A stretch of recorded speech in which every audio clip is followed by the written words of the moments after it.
જય જગતનાથ, જય કિસાન। આજ ખેડૂત આંદોલન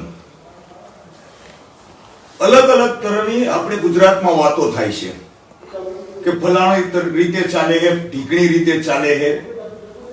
ખરેખર તો આ બધી સરકાર દ્વારા ચાલતી અફવાઓ છે।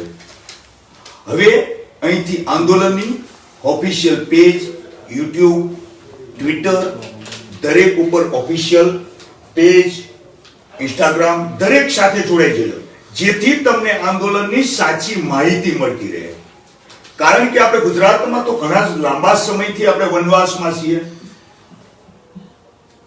આપણે રામને માનીએ છીએ। રામ પ્રભુ પણ 14 વર્ષ પછી વનવાસમાંથી બહાર નીકળ્યા હતા, પરંતુ હાલમાં આપણે કેટલા વર્ષથી આ તાનાશાહી સરકારના જુલ્મથી વનવાસ જેવી પરિસ્થિતિ ભોગવી